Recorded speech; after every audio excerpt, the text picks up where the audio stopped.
but that's a grief. And I feel like once I was able to like put a word to it, I was able to be like, okay, well, how do people grieve? Like what are the steps or whatever? And obviously there's not like specific guidebook, but just being able to identify it was a big part of me being able, well, I would like to move on from this. I don't want to sit in this forever. Welcome to part one of this conversation. I'm so glad you're here. Let's get started. Welcome to another episode. I'm here with Carrie Hoskins.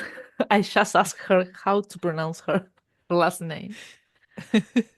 She is kind of an influencer in the childless world with Oh, her big word. community. Thank you. But blooming with care, I've known about you for a long time now, and you always upload such positive content that I kind of look forward to it, you don't just talk about the grief or the being childless. It's refreshing. Thank you. I appreciate that. I feel also just really happy to be here. And I love sharing my story. Like, I feel like the more that I was able to start like sharing it, I started to love it Mm. myself a bit more of like, this is who I am. And so I appreciate that that's how it's resonating on social media because you never know how someone's going to perceive you. And I Yeah. understand that. But I also didn't see a lot of people talking about it. I saw a couple. And I love when more people share because I think we can all bring our own unique story to it. And it's kind of a gift to be able to find community, even though we're all so far apart from each other. Mm. Because I don't know anybody personally in my life that has like dealt with similar situations. So Yeah. I'm very thankful for social media for that. Me too. Like I don't know anyone in person that is childless not by choice. I know Hmm. child-free people. Yep. So the grief Same. part, I can't tell them like, oh, I'm having a hard time with this Hmm. pregnancy, for example, because it's like, yeah, no, it's just exciting. She's going to get her baby. But at the same time, I have this online community and finding content like yours is like, okay, I'm not alone. Not only in my grief as a childless, but in wanting to have a happy life, a blooming life. Yeah. Yes, definitely. And I remember like when we first decided to stop trying, I didn't know what that was going to look like, right? I mean, you don't even know what it looks like to have a baby, but we have that like picture that people often put out. And since most of my friends do have kids, like it was like, oh, like I could look to them and learn from them. And that's what I was doing for most of my 8 years of trying to become a parent. But then when it was like, oh, I'm changing paths, I didn't know where to look. And that was really scary, but also exciting at the same time because it was like, well, then I kind of get to make my own story. But that takes a lot of work and a lot of like intention that I had to put into my life. I agree. Like, I didn't found enough content. Like, it was you, Lana Manikovsky, World Childless Week, but World Childless Week has a lot of grief talk, and I Hmm. wanted Hmm. to get out of there. It's not move on, but it's starting to recognize the perks and not dwell in the Yes. grief because Yes. I was so scared of being in my deathbed, regretting just existing the rest of my life that I Yes. needed more positive like Yes. And examples. I know that the grief has a very valid space and I think that it's a huge part of the moving forward. And like I still have really bad days, but I kind of wanted to like refuse to live in that all of the time because it becomes overwhelming and I'm such a feeler and always have huge emotions that it was like I know that I had to like kind of curate a life that felt good. And it started out by doing really small things, but also like seeing representation is huge because we're not the first people to do this. But I do know that a lot, like I've spoken with a lot of older women who maybe had a stillborn like I did or multiple miscarriages and a few who didn't have kids. I only know a few and they were very much like we don't talk about this. Yeah. And so I can tell that like there's a shift in the conversation. It's still not comfortable to be like I wanted this life and I didn't get it. But in regards to that I feel like I think we all give up something in our life, whether it's a divorce, a career, a home, a friendship. We don't get it. We don't get through life without just like everything working out. That's not how it works. I tried. And if even if something works out, you give up something else. There's no Absolutely. there's no way Yes. to have everything. Yes. And like kind of knowing that there's that universal grief was like, oh, okay, so like I've other people can do this. I can do it.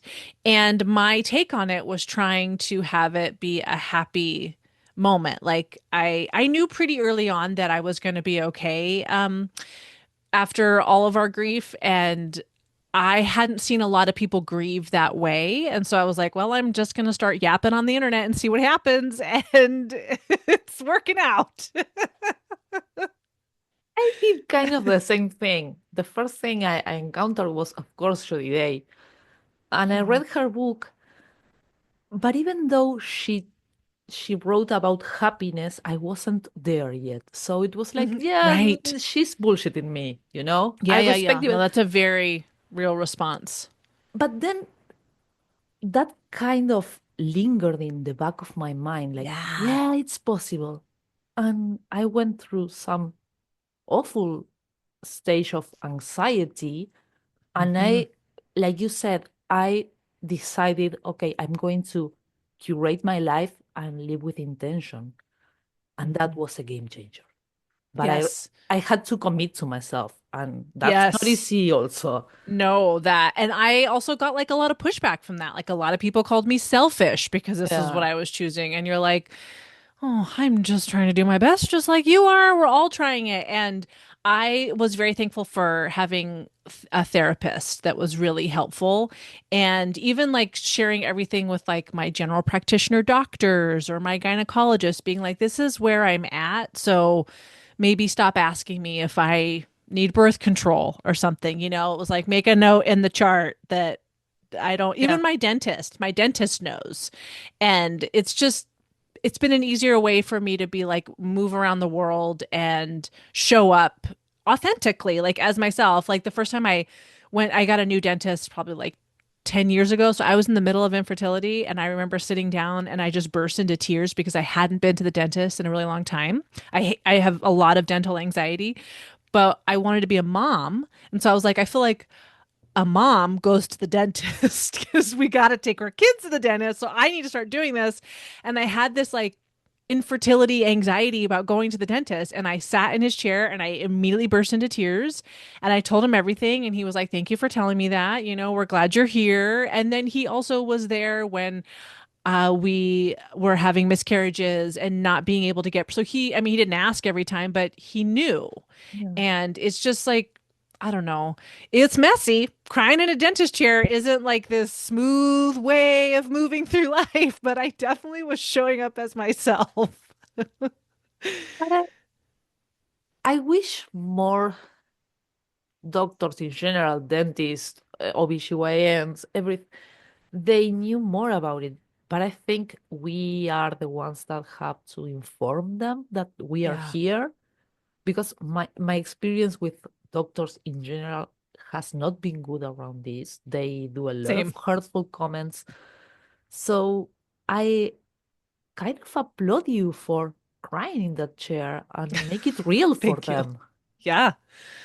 Yeah, like this is my life. And even with because I went through like a few doctors looking for someone to be like, can you just hear me and see me? Yeah. Especially being a female.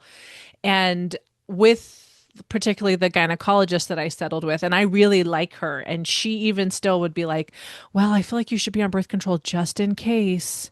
And I was like, I understand where you're coming from, but like, if I get pregnant, that's gonna be crazy.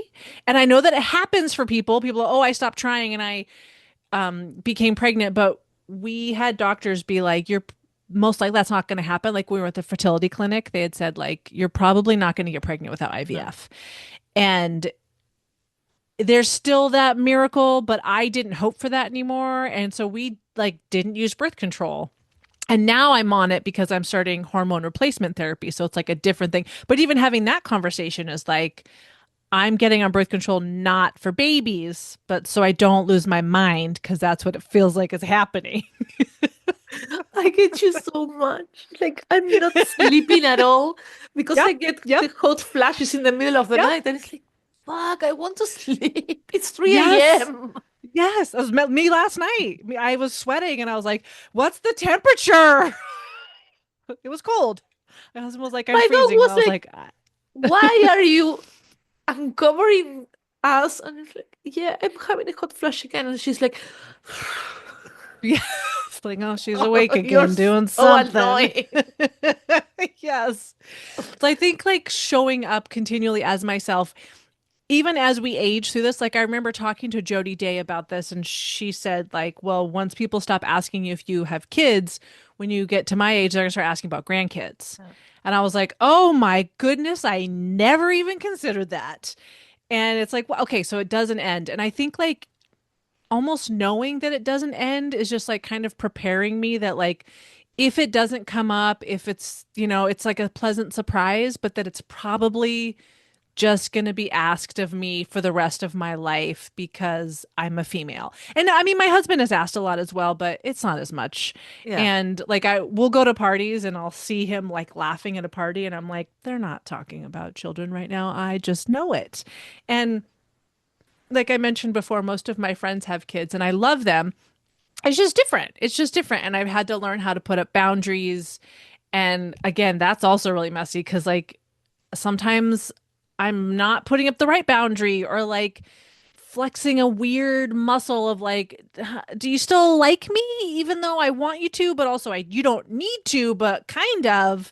And I don't want to lose this friendship. This is one thing I've come to think about as boundaries. Like if I'm putting up a boundary, it's because I want you in my life. Yeah. And if I kind of stop talking to you, that means I didn't think you deserved a boundary because I'm not trying to work at this because it's so weird. Absolutely. I agree. Like if I tell you this is hurting me or I don't want to be part of that conversation, it's because I care enough about you to keep showing up. If I don't say anything, it's like, yeah, I'm already out of here. Like, Yeah. Like we're not going to be anything. So it's so interesting like learning how we navigate as humans, especially with like this weight because it's always changing and we're always changing, but I like to think that like if we keep showing up, it's gonna something's gonna work out mm, because we're continuing to try. And I was just reading one of my favorite authors, Nora McInerney, and she writes about grief, but in this like kind of funny way. And she was talking about how after I think it was when her husband died, when people would show up and they would say terrible things. They'd say all the wrong things. And she was like, but they were showing up because a lot of people don't show up when you're struggling. And that's almost harder because you're like, gosh, you can't say anything, because it's like, I'm so, like, I had a friend after I delivered my daughter stillborn that she didn't show up. And I mean, so many people, but I saw her later and she said, well, I didn't know what to say. And I was like, that's okay because some of the people that did show up and say I didn't know what to say, it was like, okay, cool, because I don't know what to say either.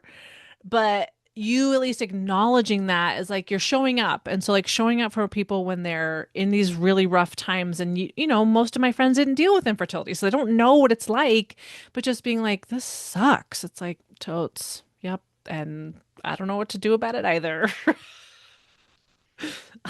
the- that remind me of the phrase, this is my first time living too.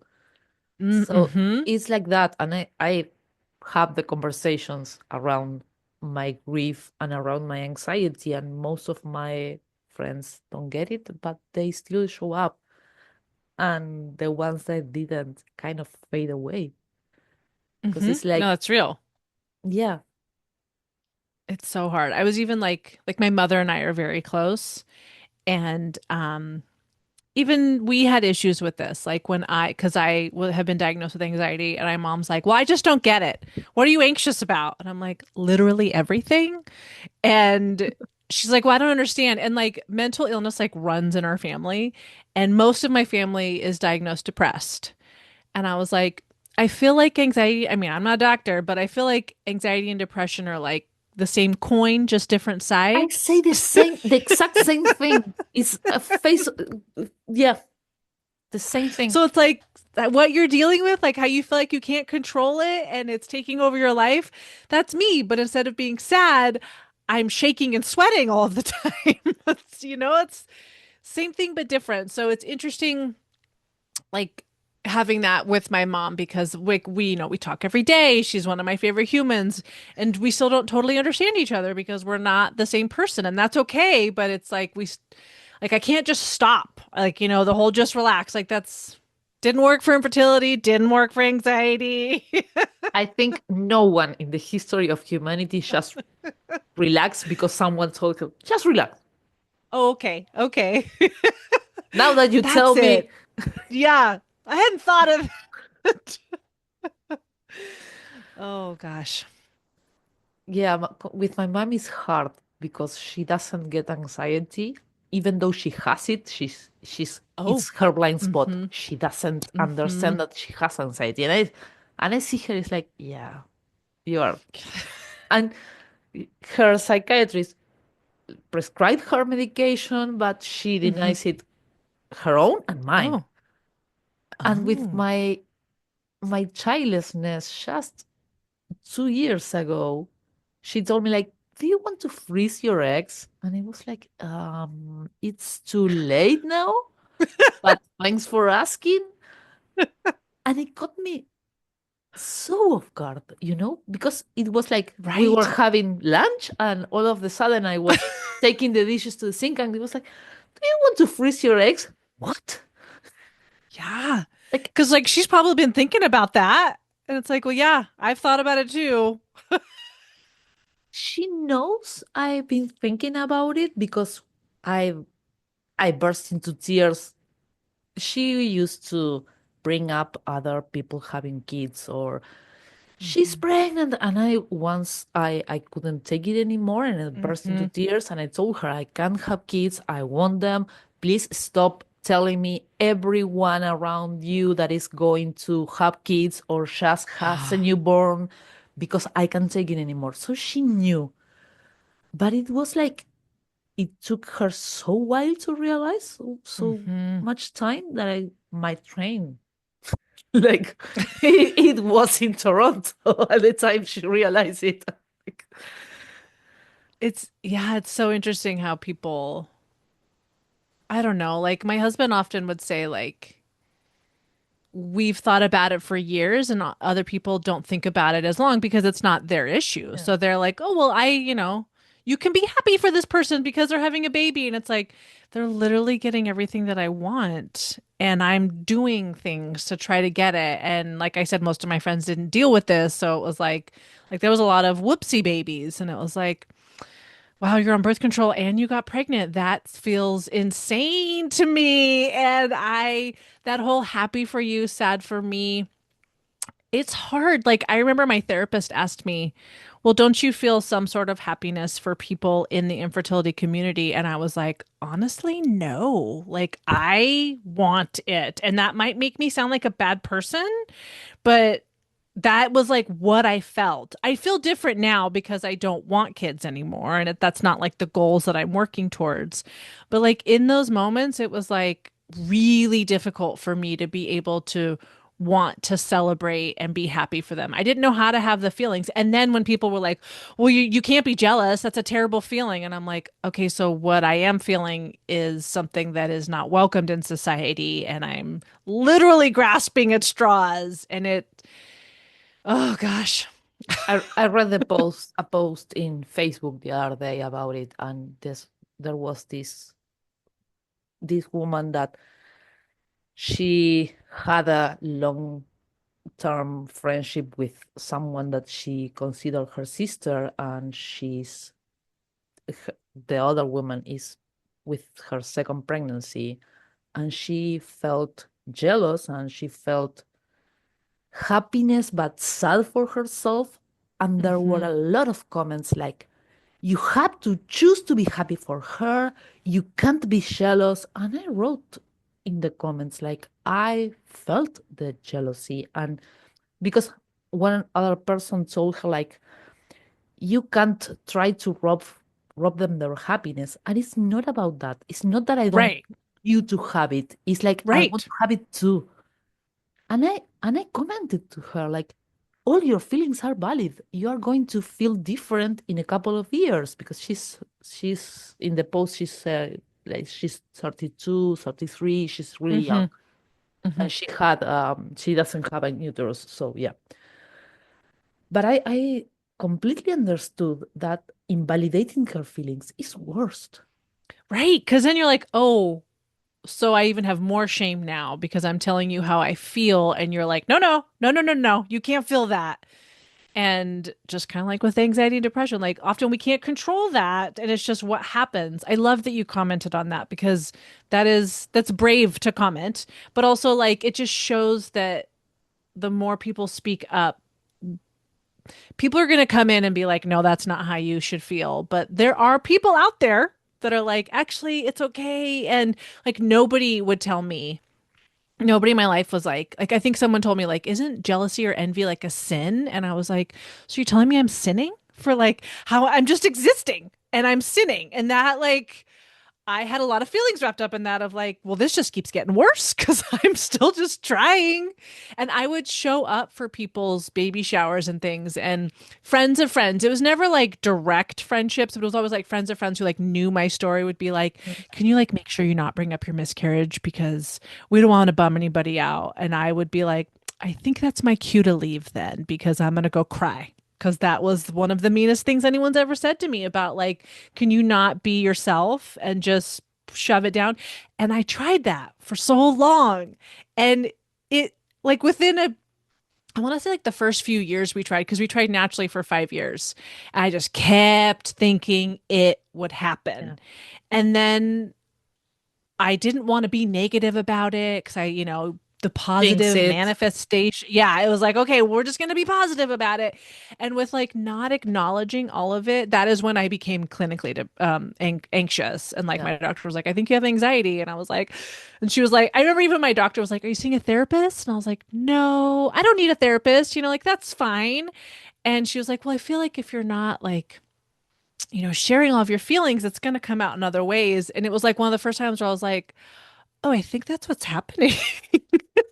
Especially like when I mean, I drink a lot less alcohol, but during those early years, I was a drinker and it was fun until I started crying every time I had a sip of alcohol. And I was like, oh my gosh, like I'm that person crying at the bar. This is not chill. I remember my husband being like, do we need to leave? And I was like, I think so. Like, I don't know if I can make it back, like to my stable self. And chatting, I'm so thankful I chatted about this with a previous general practitioner doctor. She, of course, moved away. And I remember telling her this, and she was like, it's okay, but you need to see a therapist because she's like, I can help your body, but someone needs to help your mind. But I think I needed like permission to feel that, which I never really like thought of that as being like a good thing. Like I always want to be like, I don't need permission. I can do what I want. But as I've been raised and like looking back as like society, it's like, no, I might need permission for more things than I think.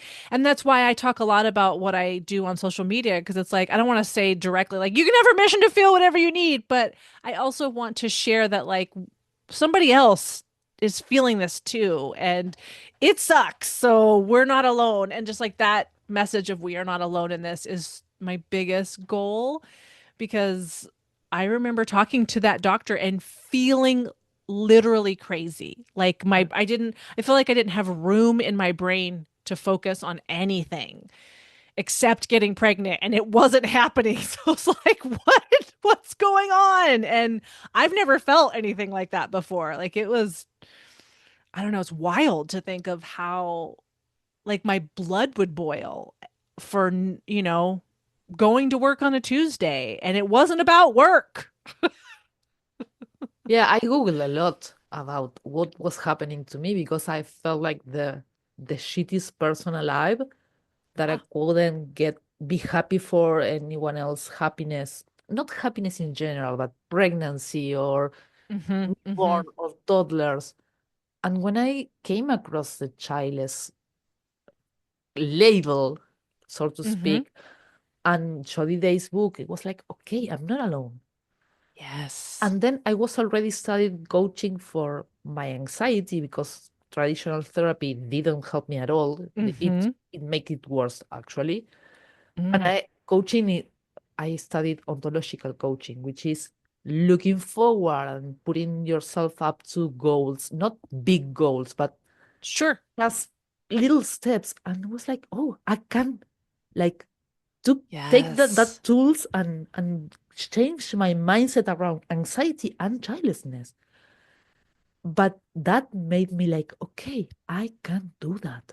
But it's Mm-hmm. not that I'm shitty person, I'm not bad. Right. I'm allowed to feel jealousy. Yes. Yes. And I love that you found something that worked for you because I do get a lot of people saying, well, I didn't like my therapist. It's like, well, then find something that does work Yeah. because there are so many tools and resources out there therapy, coaching, medication, like all of these things can help Yeah. us. And there's no reason for us to not do these things. I mean, I remember after, so with my first miscarriage, I knew it was coming. And the doctor gave me like pain meds Yeah. and I didn't take them and it was extremely painful. And I told the doctor like the next time I went in, I was like, that was rough. And he was like, well, did you take the pain meds? And I was like, no. And he was like, why not? Why wouldn't you do that? And I was like, I don't know. And that's again, he was another doctor that was like, you should probably see a therapist because sometimes people like think they deserve it or like are kind of like making it worse for themselves. It kind of came up in therapy because it was like, well, why didn't I take that? Like, why am I not utilizing the tools that are being presented to me to keep myself healthy and calm and safe? Yeah. And I know many people miscarriage without that, but if I were to have to do that again, I would absolutely be taking the pills because but it was just like I don't know. I maybe like I wanted to feel it all, but also I wouldn't do it again. Like, nope. It was too painful. I didn't like it. Not that you would like it, but it's like I don't know. Understanding why we respond to certain things is a very interesting tool. And I loved how you talk about like, well, the moving forward and starting with like new little goals, because that was a huge part of my healing, is reminding myself that I could be successful at things because I felt so unsuccessful for almost a decade. And like I kind of forgot what it felt like to finish something and be like, oh, I did this goal. Now I'm going to put it down and move on to the next one. Because always in the back of my mind was, well, you're still not pregnant yet, or you still don't have a baby yet. So you're actually not really moving forward. And I felt like I was just waiting for my life to begin, but I was thoroughly living my life. It's not like that part doesn't count, like Yeah. that's a huge part of who we are. And I don't think I wanted it to count because it was so uncomfortable and it hurt so bad, but that's also like how we grow, even though I hated it. And I would never want anyone to experience that. But there is something about going through a struggle and being like, oh, I survived it and I am strong. And again, I think we have that in all kinds of different ways in our life. Yes. The thing is, that's why our grief is called disfranchise, and there are so much Mm-hmm. disfranchised grief. Yes. When you lose a friendship, it's a grief. Mhm. When you move places, sometimes it's relief, but sometimes, like, I rent and I love this house, and if they tell me, no, we are not going to renew your lease, it's going to be a grief for me. So, Absolutely. of course, there are more deeper grief than others, but like Hmm. losing a friendship is one of the deepest I felt with the childlessness. And even people that I haven't talked in like 3 years, I watch a reel and it's like, oh, this reel Carrie would love this.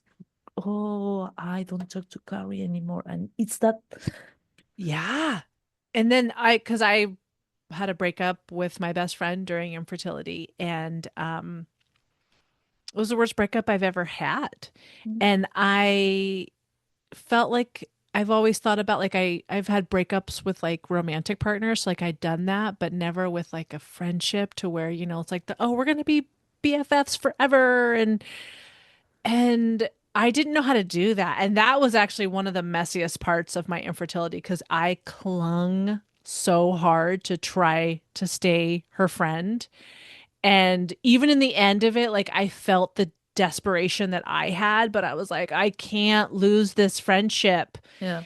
And I was just kind of like cast aside. And I'm not blaming her either because neither of us knew what we were doing. Like nobody knew. She was having her first baby and I was trying to cheer her on from the sidelines, desperate to be in her shoes.